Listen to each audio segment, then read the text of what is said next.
Dengan berakhirnya Pulau Egghead, direbutnya Mother Flame, terbunuhnya Saturnus, dan promosi Saint Vigarland Garling yang menjadi semakin jelas bahwa Raja Dunia Saint Nerona Imu itu tidak normal. Semua ini tidak normal karena mengingat ini adalah dunia One Piece yang penuh dengan kekuatan gila. Tapi tidak diragukan lagi, Imu dan Gorosei telah memanfaatkan kekuatan kuno yang mirip dengan ilmu hitam. Kekuatan ini bersifat jahat. Asal-usul mereka bersifat jahat dan berdasarkan pada haki yang disegel Joy Boy atau bom waktu haki yang tidak hanya memengaruhi Gorosei tetapi juga Imu dari jarak bermil-mil. Saturnus terlihat menua ketika dirinya dieliminasi dari jarak yang sangat jauh. Saint Nerona Imu tampaknya menjadi sumber kekuatan Gorosei. Saturnus tampaknya kehilangan kekuatannya karena Imu tampaknya mengambilnya kembali. Jadi semakin besar kemungkinan bahwa Imu bukan hanya tidak normal tapi ia bahkan bisa menjadi iblis laut. Tetapi dengan informasi terbaru dari kematian Saturnus jelas Oda telah mencap Imu sebagai semacam dewa iblis, yang dalam cerita utama One Piece Imu adalah dewa yang jahat yang menindas di dunia. Kontrasnya adalah Tuhan yang baik yaitu Dewa Matahari. Kebebasan versus perbudakan, Tuhan yang memberi dan Tuhan yang mengambil. Tuhan adalah Alfa dan Omega, awal dan akhir, pencipta dan penghancur segala sesuatu. Gorosei bahkan menyebut Imu sebagai sang pencipta ketika berbicara kepadanya dan menyebutkan kehendak sang pencipta namun dalam hal ini adalah kehendak iblis. Penggambaran Imu dalam cerita tersebut selaras dengan penciptaan dan kehancuran, kupu-kupu di taman bunga serta badai dan murka Tuhan yang jatuh dari langit untuk menghancurkan sebuah pulau. Atau kematian Saturnus sekarang terdengar seperti menghancurkan sebuah planet. Dengan cara Anda membuat kesepakatan dengan iblis, Anda diharapkan menepati janji Anda. Iblis laut dikatakan telah menciptakan buah iblis dan perwujudan iblis laut juga pernah dibicarakan oleh Shanks. Iblis laut hanya mengambil kembali kekuatannya dari Gorosei Saturnus. Jika benar pentagram setan itu adalah petunjuk awal tentang betapa berbedanya kekuatan buah iblis Gorosei, maka dalam kasus Gorosei kekuatan itu adalah hadiah atau pinjaman yang dapat diambil kembali. Dalam kasus orang lain yang telah memakan buah iblis adalah harta benda yang sangat berharga atau harta karun yang dicuri dari laut atau mungkin dari setan laut. Selain itu, kematian Saturnus juga memiliki beberapa kesamaan dengan cerita-cerita menakutkan di luar sana tentang apa yang terjadi ketika Anda memakan lebih dari satu buah iblis. Kita diberitahu bahwa kita akan meledak jika memakan lebih dari satu buah iblis, dan sekarang kita melihat hal serupa terjadi pada Saturnus meskipun sejauh yang kita ketahui ia hanya memiliki satu kekuatan. Jadi tampaknya ada banyak keadaan di mana Anda dapat dihukum karena melanggar kontrak iblis. Lalu apa yang terjadi ketika seseorang menjual jiwanya kepada iblis? Jiwamu akan menjadi milik iblis setelah kau menerima kekuatan atau hadiah yang dia berikan kepadamu. Kekuatan ini harus dibayar dengan harga tertentu. Sesuatu yang belum pernah saya lihat disebutkan orang lain adalah bagaimana Saturnus terungkap telah menentang perintah serta bertindak atas kemauannya sendiri dan tidak menaati keinginan sang pencipta. Kalian bisa berdebat ketika dia menyelamatkan sisa-sisa robot raksasa kuno dan mengatakan dia akan bertanggung jawab jika suatu saat ketahuan apa yang telah dia lakukan. Satu-satunya orang yang dapat menghukum Gorosei adalah Gorosei lainnya atau Imu. Dan itulah yang terjadi di chapter terbaru. Saya tidak tahu pasti apakah ini Saturnus yang kehilangan kekuatan buah iblisnya, atau bahkan keabadian apapun yang mungkin diberikan kepadanya oleh Imu karena Imu dipercaya mendapat keuntungan dari operasi keabadian. Mungkin Imu seperti iblis yang punya kekuatan untuk membagi kekuatannya dengan orang lain. Sekali lagi, Tuhan dapat memberikan dan mencabut perjanjian kontrak yang Anda buat dengan iblis sebagai suatu bantuan. Kita melihat ledakan penakluk atau sejumlah energi petir hitam dilepaskan saat Saturnus mati atau meledak. Mungkinkah ini versi Oda dari teknik kuncian haki sang penakluk seperti Star Wars? Apakah itu kemampuan haki yang hanya mampu dilakukan oleh beberapa orang saja, seperti Imu dan beberapa orang lainnya bertahun-tahun mengembangkan kemampuan itu, atau bisa jadi ada sesuatu yang unik dari Imu yang secara umum Imu ingin Saturnus menghilang dari jauh? Apakah para Gorosei benar-benar merupakan perwujudan kekuatan Imu ataukah dia hanya mengambil kembali kekuatannya dari mereka? Kalau tidak, kenapa mereka meledak? Dan apakah kekuatan Yokai Saturnus akan diberikan kepada Garling Vigarland? Atau apakah ia akan mendapatkan kemampuan uniknya sendiri? Tetapi Saturnus dihukum karena membiarkan topi jerami melarikan diri bukan karena apa yang telah diperbuatnya 200 tahun lalu. Pada chapter 1125, terungkap apa yang dilakukan Saturnus 200 tahun lalu dengan mengawetkan robot raksasa kuno. Jadi Saturnus secara tidak langsung meramalkan hukuman dan kematiannya sendiri. Saya kira karena hanya Gorosei lainnya atau Imu yang dapat menghukumnya. Atau mungkin para ksatria suci memiliki semacam yurisdiksi atas para Gorosei, seperti yang terungkap bahwa para ksatria suci dari sudut pandang Saint Garling Vigarland sebagai panglima tertinggi mereka terungkap bahwa para ksatria suci adalah orang-orang yang memberikan penghakiman terhadap para naga langit.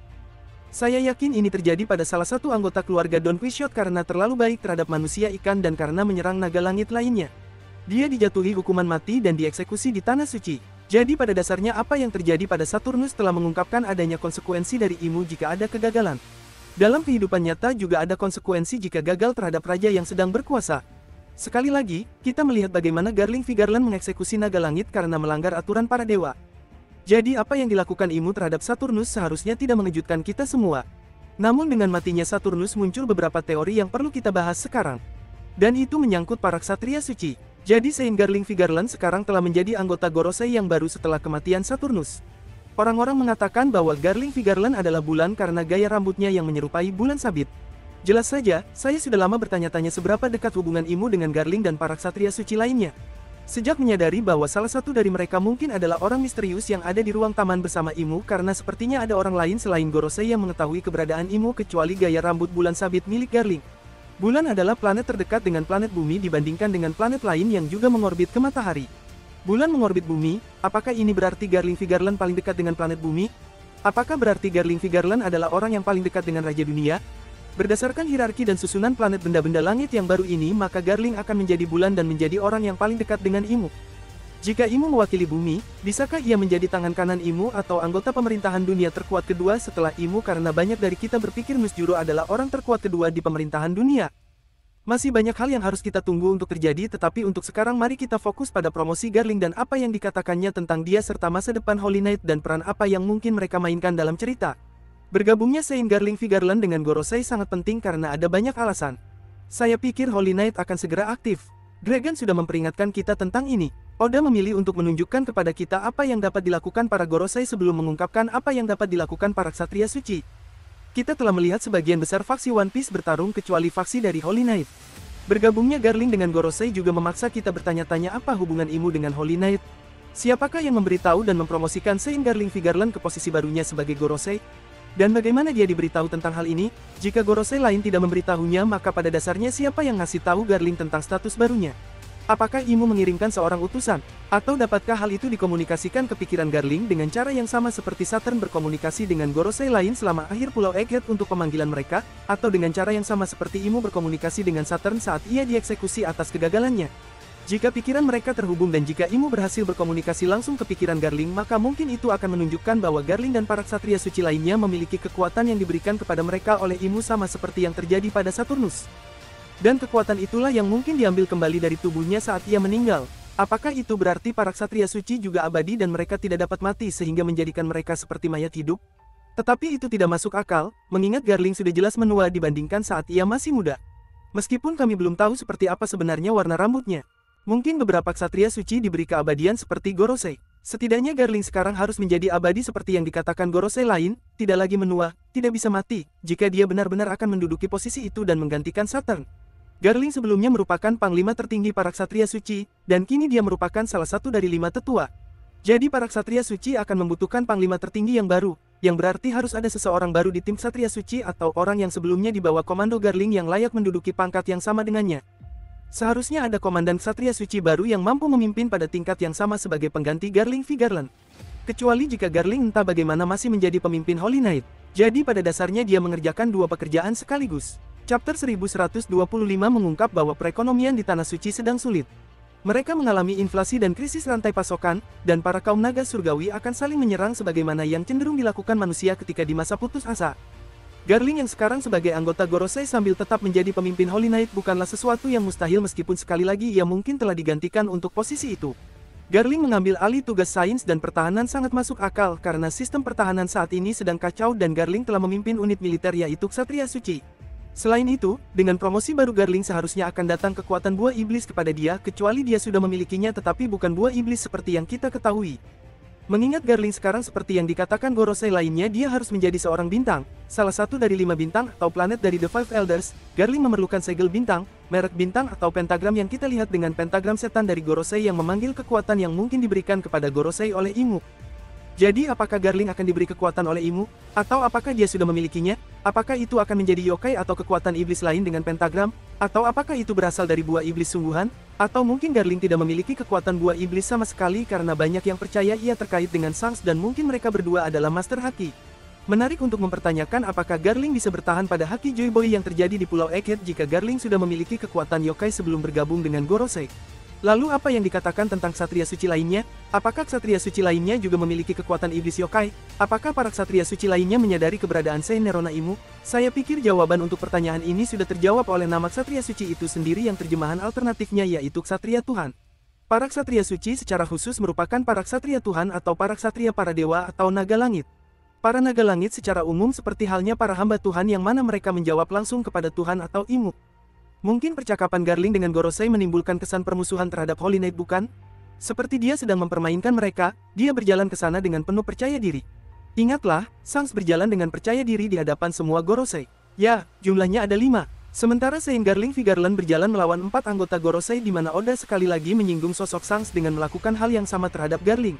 Apakah para ksatria suci bertanggung jawab kepada Gorosei? Atau adakah ksatria suci yang kekuatannya mungkin lebih tinggi dari Gorosei? Apakah Gorosei secara otomatis memiliki peringkat lebih tinggi? Atau apakah Gorosei dan Holy Knight berada pada level yang sama dalam hal struktur dan wewenang pemerintahan dunia? Gorosei diperkenalkan sebagai otoritas tertinggi dunia saat mereka diperkenalkan pertama kalinya. Pertama kali kita lihat di Pulau Egghead saat mereka berubah menjadi yokai mereka diperkenalkan sekali lagi sebagai Gorosei, 5 planet tua, otoritas tertinggi di dunia. Jadi saya bayangkan Gorosei berada sedikit di atas ksatria suci, setidaknya dalam hal kewenangan. Tapi sekali lagi, bagaimana dengan kekuasaan? Bagaimana dengan seberapa kuat mereka? Ksatria suci akan menjadi kelas prajurit dan Gorosei akan menjadi kelas manajerial. Bayangkan menempatkan Navy Seals dengan buah iblis melawan hakim federal atau anggota kongres dengan kekuatan buah iblis. Jika Anda mengerti maksud saya, pejuang versus politisi. Perilaku Garling di hadapan keempat Gorosei di mana dia tampil setara dengan mereka paling tidak dalam hal status dan kekuasaan. Dan Garling sekarang menjadi anggota Gorosei yang terkuat. Hal itu juga membuat Anda bertanya-tanya apakah ini pernah terjadi sebelumnya? Apakah anggota Gorosei sebelumnya telah dieksekusi atau meninggal puluhan atau ratusan tahun yang lalu dan digantikan dengan cara yang sama? Atau mungkinkah ada proses untuk mengangkat naga surgawi menjadi ksatria suci dan dari situ menjadi anggota Gorosei? Jika berbicara tentang seberapa kuat para ksatria suci maka dapat dilihat dari pemimpinnya yang baru saja bergabung dengan Gorosei. Namun seperti kelompok-kelompok yang berseteru lainnya, dalam One Piece kelompok-kelompok yang diberi nama seperti Baroque Works, Chief Paul, The Seven Warlords, Yonko, Gorosei, kelompok-kelompok tersebut mempunyai anggota yang lebih kuat daripada yang lain dan ksatria suci kemungkinan juga mempunyai anggota yang lebih kuat daripada yang lain. Mengenai kekuatan ksatria suci mungkin juga bersumber dari Imu atau mungkin juga tidak. Saya membayangkan bahwa jika semuanya dalam One Piece terbalik maka tanah suci atau surga itu sebenarnya adalah neraka. Jadi apa yang suci sebenarnya tidak suci, yang tadinya malaikat menjadi iblis. Para ksatria Tuhan pada umumnya adalah para malaikat namun dalam kasus ini mereka adalah para ksatria Tuhan. Para ksatria Imu seharusnya menjadi iblis. Turnamen perburuan lembah dewa mengungkapkan betapa jahatnya para ksatria suci. Tidak ada hal yang suci dalam memburu manusia atau makhluk hidup tetapi itulah yang dilakukan para ksatria suci dengan membunuh orang demi olahraga. Jadi, apapun kekuatan yang dimiliki para ksatria suci, kekuatan apapun yang dimiliki Garling akan dapat menimbulkan ketegangan bagi keanggotaannya yang baru ditahbiskan. Kekuatan ini seharusnya merupakan kebalikan dari kesucian. Seharusnya tidak suci tapi rusak dan jahat. Sesuatu yang masih kita dalami setelah kejadian di Egghead, karena itu berarti kita dapat mengharapkan lebih banyak yokai atau kekuatan iblis yang akan diperkenalkan dalam waktu dekat. Satu-satunya kemampuan yang menurut saya paling kita nantikan adalah Garling. Dan di samping mitologi mengenai kekuatan buah iblis mereka maka para ksatria suci ini mungkin mengambil beberapa inspirasi karakter dari para ksatria Tuhan. Dalam agama, malaikat agung berada dalam hierarki malaikat dalam hal kepentingan dan kekuasaan mereka. Nama-nama yang terkenal di antaranya adalah 7 malaikat agung dalam agama Abraham yaitu Yudaisme, Kristen, dan Islam sebagai berikut. Michael, dia adalah pelindung dan pemimpin pasukan Tuhan serta dikenal sebagai malaikat agung yang terhebat. Michael dianggap sebagai salah satu malaikat agung terbesar dan terkuat. Michael digambarkan sebagai pelindung dan pemimpin pasukan Tuhan melawan kekuatan jahat. Jibril disebut-sebut sebagai utusan Tuhan yang bertugas menyampaikan wahyu dan berkomunikasi serta menyampaikan nubuat. Raphael adalah seorang penyembuh dan pemandu yang diutus untuk menyembuhkan penyakit fisik dan spiritual. Dia disebut membawa kesembuhan dan bimbingan ilahi. Uriel dianggap sebagai malaikat kebijaksanaan, pencerahan dan pengetahuan suci. Regal merupakan malaikat agung yang namanya berarti sahabat, harmoni, dan keadilan Tuhan. Remiel adalah malaikat agung yang dikatakan mewakili belas kasihan, harapan dan kebangkitan Tuhan. Dan terakhir Saril, malaikat kematian. Namun, jika Imu adalah iblis laut sebagaimana bukti-bukti yang terkumpul di chapter 1125, maka sebagai iblis ia seharusnya seperti setan yang menjadi pangeran para iblis pemimpin yang jahat. Semua malaikat jatuh melayani malaikat yang konon menjadi setan. Jadi, daripada malaikat agung mungkin ada nama-nama setan di luar sana yang lebih cocok dengan ksatria suci. Tapi seperti biasa, kita harus menunggu dan melihat. Jangan lupa like videonya, berikan komentar Anda di bawah dan berlanggananlah. Bagi Anda yang menyukai video One Piece saya yang lebih gelap lagi, tautan akan ada di kotak deskripsi dan disematkan di bagian komentar di bawah.